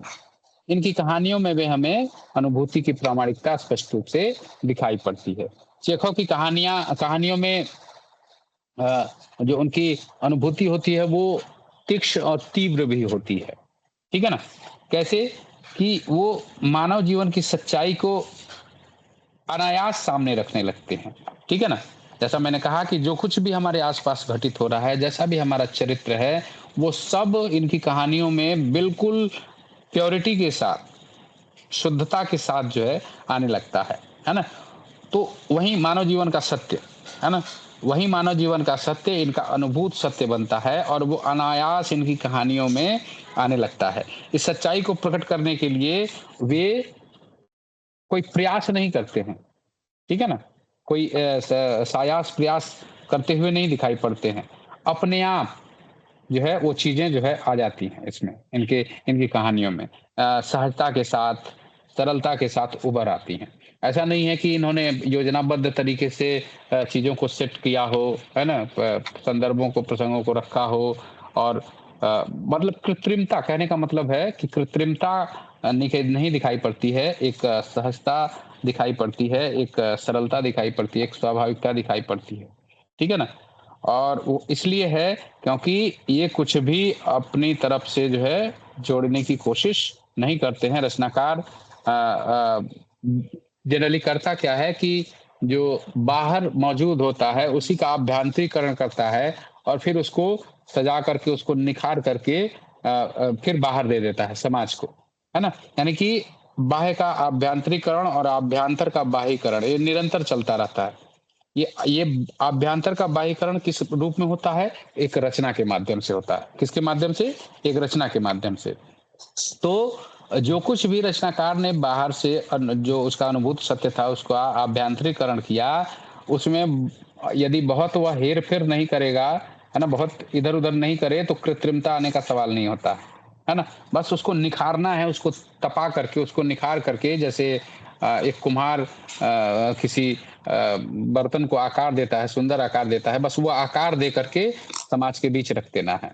तो इसलिए जो मानव जीवन का सत्य है, जो मानव जीवन की सच्चाई है, वो इसमें अपने स्वाभाविक रूप में इनकी कहानियों में अपने सरल रूप में जो है आने लगती है, सामने आने लगती है। ठीक है ना? इसके अलावा आप देखेंगे कि चेखव की कहानियों में जो सत्य है खासकर मानव जीवन का जो सत्य, अनुभूत सत्य, उसके प्रति एक निष्ठा, है ना?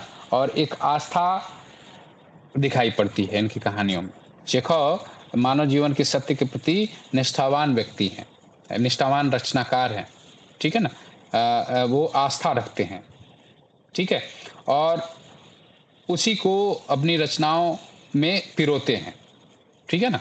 उस सत्य को ही अपनी रचनाओं का विषय बनाते हैं, उस सत्य को ही अपनी रचनाओं का कंटेंट बनाते हैं, वही उनकी धरोहर है, वही उनकी पूंजी है, ठीक है ना?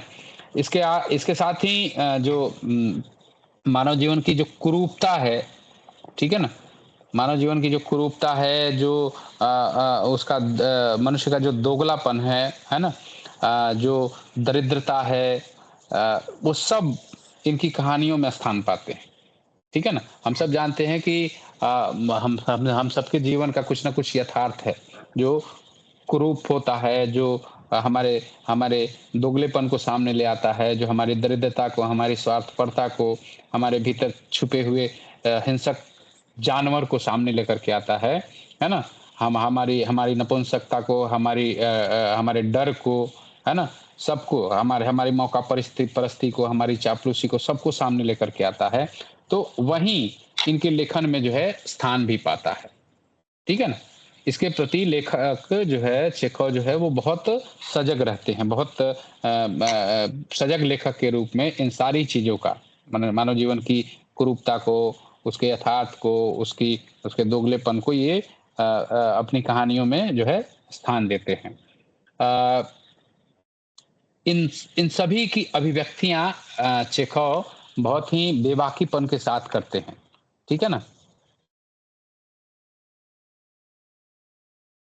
ठीक है ना? इन सभी को की अभिव्यक्ति चेखव अपनी कहानियों में बहुत बेबाकीपन के साथ और बहुत ही साहस के साथ एक दृढ़ता उसमें दिखाई पड़ती है, एक तटस्थता दिखाई पड़ती है ना? और वो अभिव्यक्ति जो है वो अव्वल दर्जे की है ना? उसको उसको जब हम देखते हैं तो एक तरह का व्यंग हमें इनकी कहानियों में दिखाई पड़ता है, ठीक है ना? एक ऐसी विडंबना इनकी कहानियों में हमें दिखाई पड़ती है जो अ, हमें एकदम सहज रखते असहज बना देती है, ठीक है? इसके अलावा चेखव की कहानियों को पढ़ते हुए, उनकी कहानी कला पर बात करते हुए, हम तमाम अनेक संदर्भों का उल्लेख कर सकते हैं, अनेक विषयों का, अनेक विशेषताओं का उल्लेख कर सकते हैं, जो एक लेखक को कालजयी बनाने के लिए उत्तरदायी होती हैं। एक लेखक को है जो है प्रभावशाली बनाने के लिए उत्तरदायी होती हैं। एक लेखक को बड़ा लेखक बनाने के लिए उत्तरदायी होती हैं। ऐसी तमाम विशेषताएँ, ऐसी तमाम बातें इनकी कहानियों में हमको देखने को मिल सकती हैं, ठीक है ना? तो इन्हीं बातों को ध्यान में रखते हुए, चाहे इनकी कोई भी कहानी हो, कलर की मौत हो, गिरगिट हो या अन्य कई सारी कहानियाँ, है ना? उनको जब आप पढ़ेंगे, तो आपको ध्यान में आएगा कि ये सारी बातें उन कहानियों में निहित अलग-अलग चरित्रों के माध्यम से उन कहानियों में घटित होने वाली अलग-अलग घटनाओं के माध्यम से सामने आती हैं। ठीक है ना? तो आप अब लेखक से संबंधित कोई प्रश्न हो मन में, तो उस प्रश्न को रखिए, फिर बातचीत करते हैं उन प्रश्नों के आधार पर।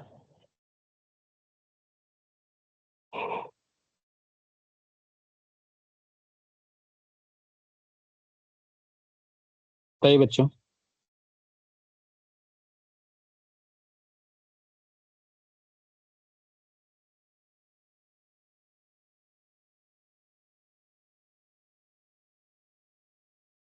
सर चेखव का कथा शिल्प। चेखव का कथा शिल्प। कथा शिल्प। जी। क्या प्रश्न है? सर टिप्पणी का प्रश्न है। हम्म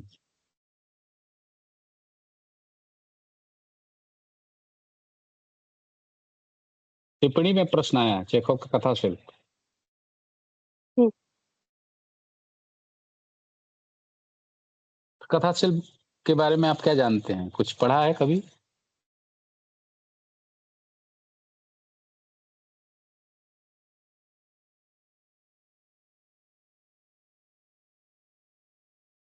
बताइए।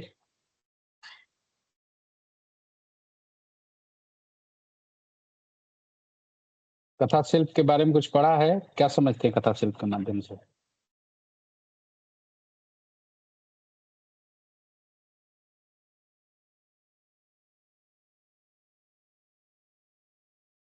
बताओ बच्चों जल्दी।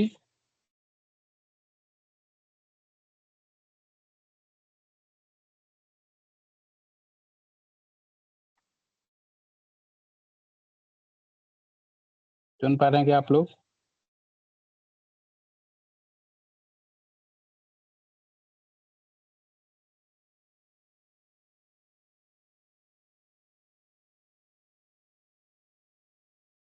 नेहा?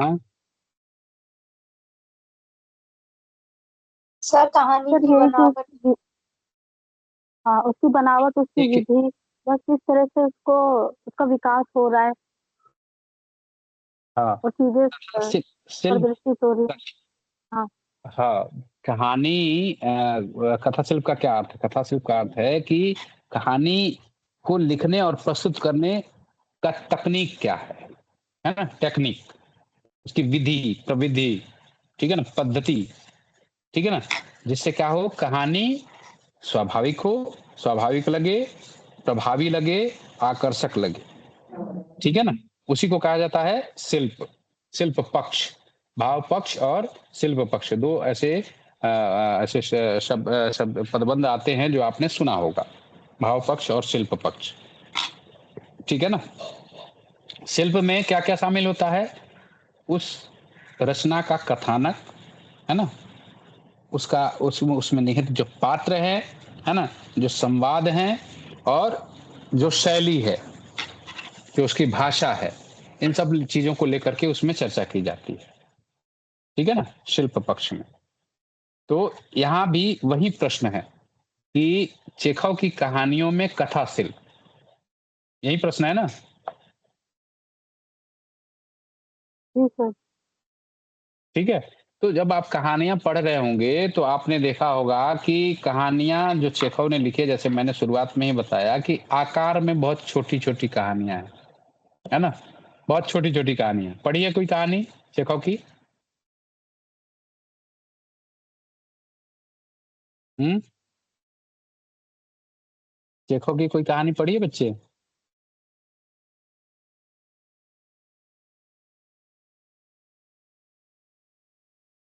बोलो ना। सर गिरगिट गिरगिट। गिरगिट कहानी पढ़ी है? वो बड़ी कहानी है? छोटी है सर बहुत। हम्म, बहुत छोटी है। क्लर्क की मौत पढ़ी है? बहुत छोटी कहानी जी सर। है ना। हाँ।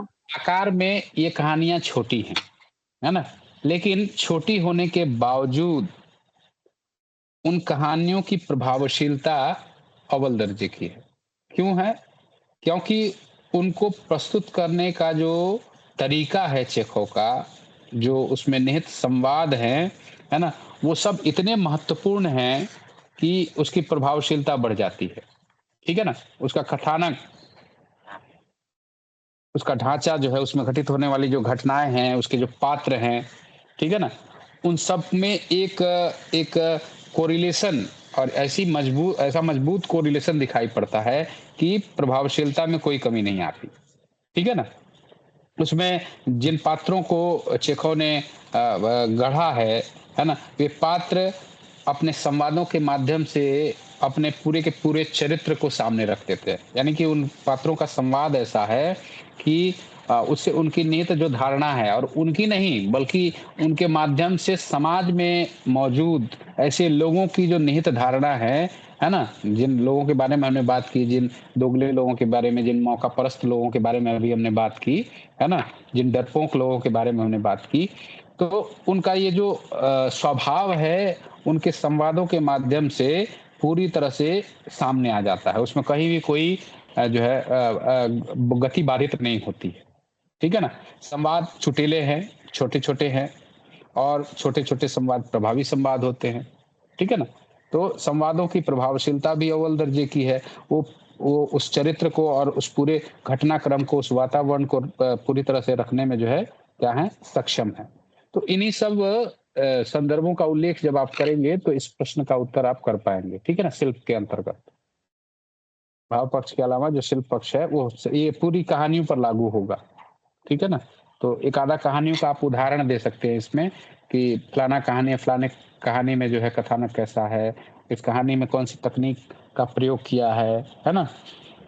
उसको प्रभावी या आकर्षक बनाने के लिए वो तकनीक किस प्रकार से जो है काम कर रही है, इसके संवाद कैसे हैं, इसकी भाषा कैसी है, ठीक है ना? इन सब का उल्लेख आप कर देंगे, तो ये प्रश्न हल कर पाएँगे। ठीक है? बताइए और किसी का कोई प्रश्न?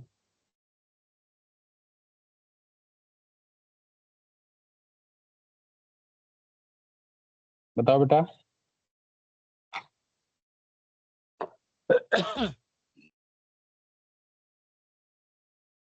किसी का कोई प्रश्न है?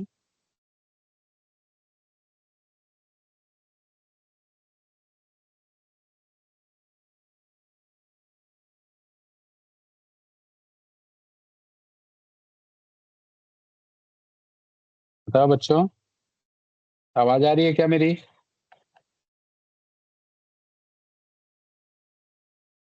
क्या? बताओ कोई और प्रश्न हो चेखव को लेकर के? बाकी 2 राइटर्स पे हम जो आगे वाली क्लास है उस पे बात करेंगे। अभी चेखव पे कोई प्रश्न हो तो बताइए।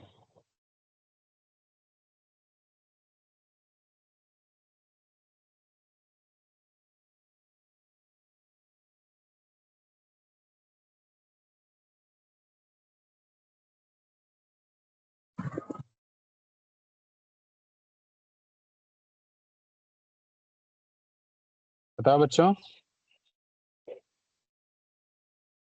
कोई प्रीवियस ईयर का क्वेश्चन आया हो, जिसको लेकर के बातचीत करनी हो या चेखव के बारे में अभी जो बातें मैंने की, उसको लेकर के कोई बातचीत हो, कुछ समझ में ना आया हो तो बताओ?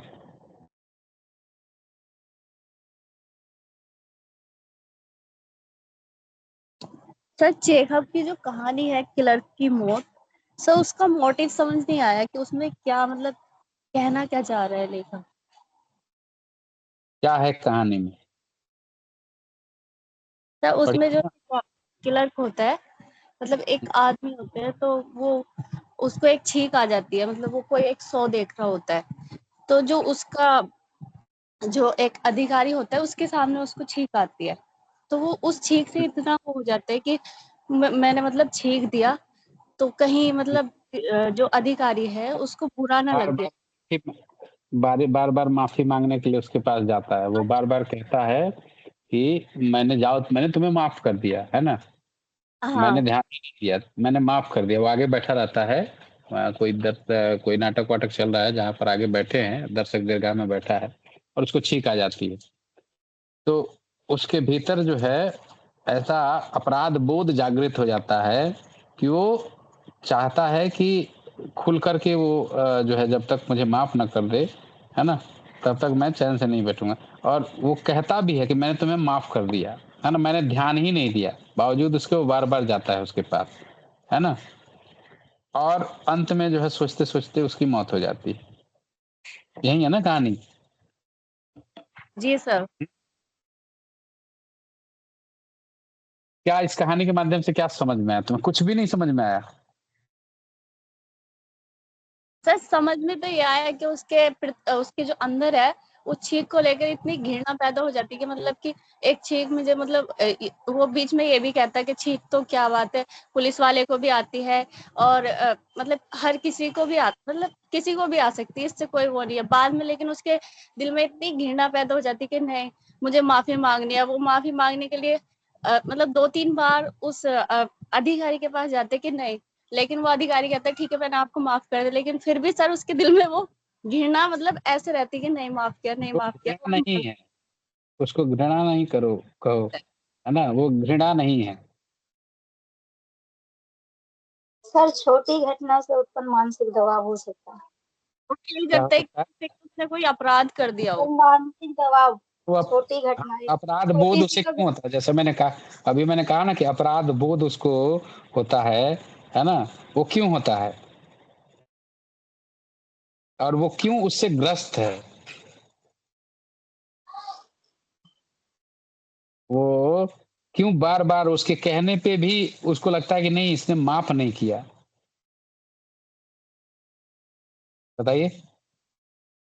तो यही बात तो समझ बहुत नहीं आती इसमें। बहुत इंटरेस्टिंग है ये, सर बहुत आप रोचक है। सत्ता के बाद भी उसे माफ नहीं सर किया। आत्महीनता का बोध भी होता है ना उसे। क्या कह रहे हो? आत्महीनता का भय भी सताता है, इस कारण उसको ऐसा लगता है। नहीं, वो हिंसा का भय तो है, उसको डर है, डर। ऐसे मैंने कहा ना कि अभी डरपोक लोगों के चरित्र का पर्दाफाश किया है उन्होंने, है ना? उसको डर है कि ये मेरा नुकसान कर देगा, है ना? ये मेरा क्या कर देगा? नुकसान कर देगा। ये बड़ा अधिकारी है। जब उसको पता चल जाता है, ऐसा ही है ना? बताओ? यस सर नौकरशाही का भी उसका डर रहता है। हाँ, उसको डर रहता है कि ये मेरा नुकसान कर देगा। उसको जबकि ध्यान भी नहीं है। तो कहने का मतलब है कि जो हमारे भीतर का डर है ना? वो हमारे स्वावलंबन को क्या कर देता है? नष्ट कर देता है। ठीक है ना? एक क्लर्क के जीवन का सजीव चित्रण इसमें हुआ है कि क्लर्क के ऊपर कई सारे बॉस होते हैं। होते हैं ना? होते हैं कि नहीं होते हैं? और वो बॉस की बात मानने के लिए विवश रहता है। वह बॉस को हमेशा खुश रखने के लिए क्या कुछ नहीं कर देता है ना? कर देना चाहता है कि नहीं? क्लर्क बार-बार कोशिश करता है कि मैं अपने बॉस को ये एहसास दिला दूं कि ये जो कुछ भी हुआ है वो मैंने चाह के नहीं किया है, ये गलती से हो गया। ठीक है ना? लेकिन उसके मन की बेचैनी इस कदर बढ़ जाती है कि उसकी मौत हो जाती है ना? वो संतुष्ट नहीं हो पाता, है ना? ये दरअसल ये जो सिस्टम है, इस सिस्टम में एक कर्मचारी या एक सामान्य व्यक्ति के जो है जीवन की विडंबना को हमारे सामने रखने वाली कहानी है।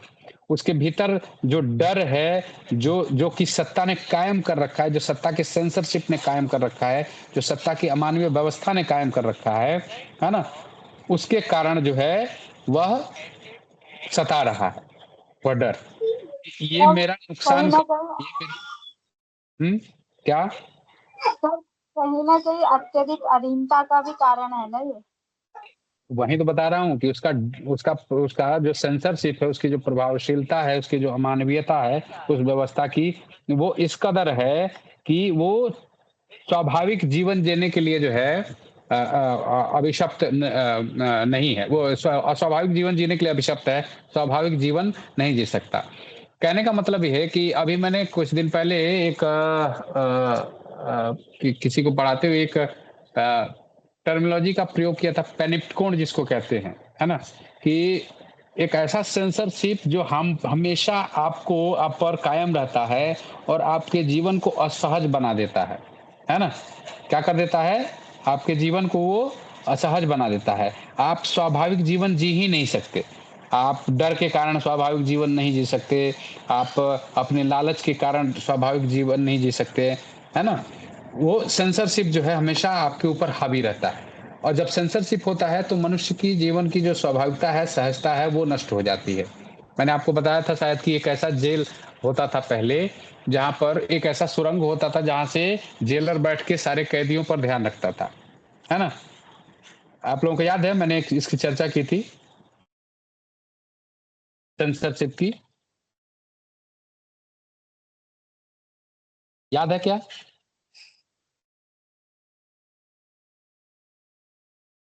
क्या सर?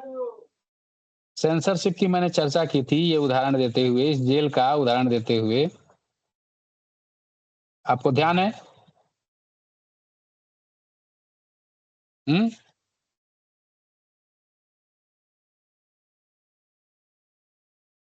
बताइए?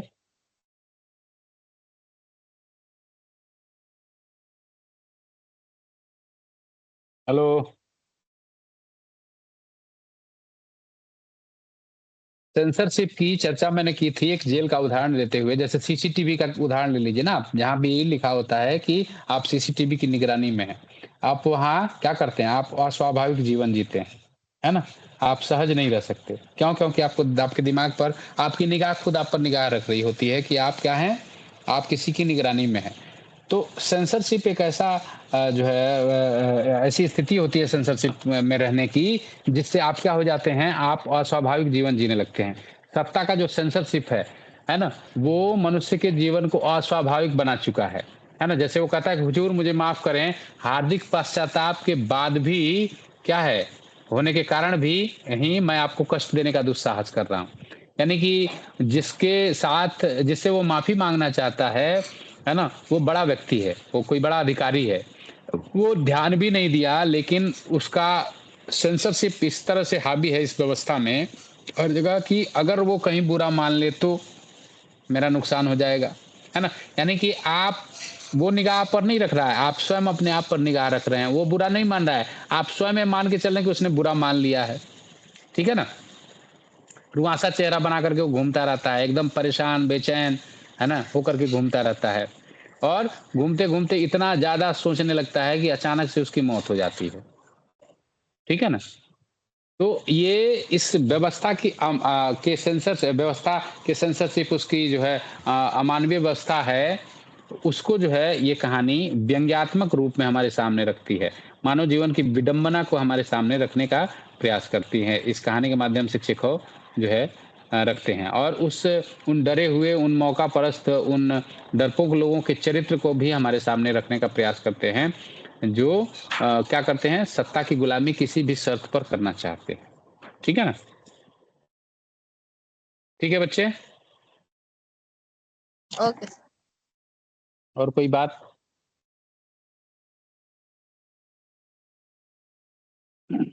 बताइए?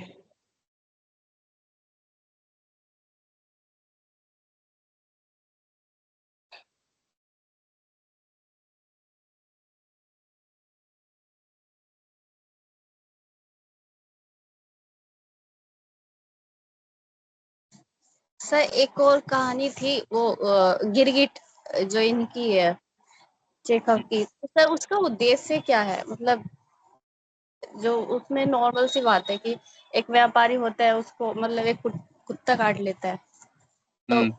जो पुलिस का सिपाही होता है तो वो उस कुत्ते के मालिक को मतलब वो कहता है कि ठीक है किसका। वहाँ भी इसी हायरार्की को दर्शाया गया है कि अंत तक वो जो है वो व्यक्ति शुरुआत से लेके मिडल तक क्या करता रहता है कि जिसको कुत्ते ने काट दिया है वो कुत्ते की बुराई कर रहा होता है ना?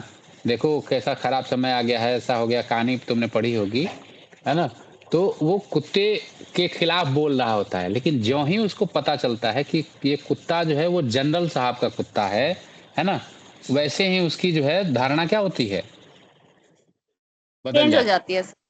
है ना? यानी कि वहाँ वो चूँकि सत्ता का लोलुप है, सत्ता के इर्द-गिर्द बने रहना है, उसको अपना लाभ कमाना है, अपनी स्वार्थपरता सिद्ध करनी है ना? तो वो कहते हैं ना कि भई एक सिस्टम में रहना है तो सिस्टम के अनुसार चलना पड़ेगा, सिस्टम की चापलूसी करनी पड़ेगी, व्यवस्था की, ठीक है ना?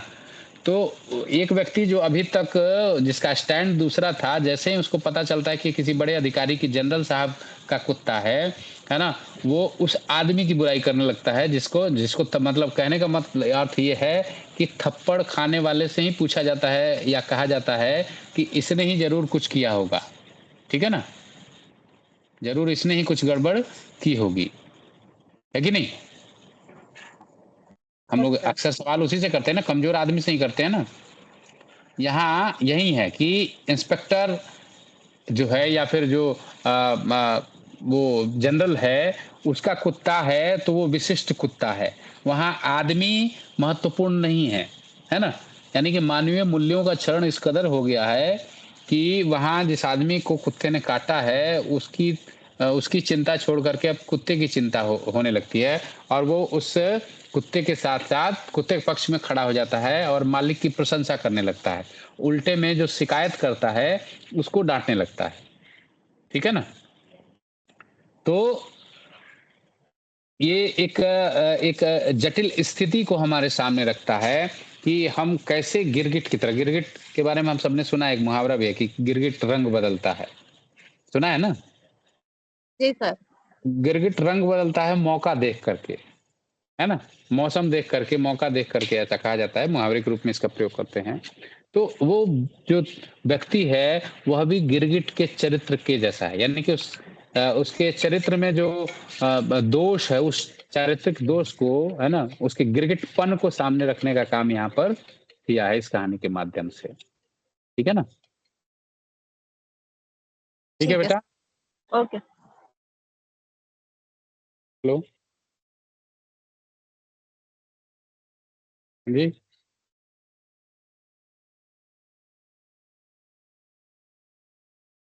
हमारा दिमाग खराब है?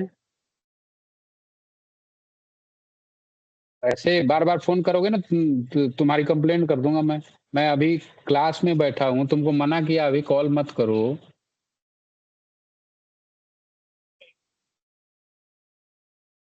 जब सेमेस्टर खत्म हो गया तब तुम्हें ध्यान आ रहा है बच्चे। ऐसे कैसे काम चलेगा? तुमको 2 बार मना कर चुका कि अभी मैं क्लास में हूँ, मीटिंग में हूँ। ऐसे मत करो डिस्टर्ब बार-बार।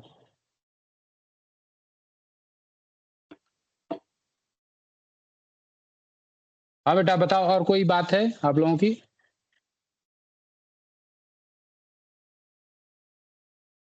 No sir. तो अब ये खत्म कैसे करना है? ये खत्म कैसे होगा? मैं ही काट दूँ? हाँ जी हेलो? सर।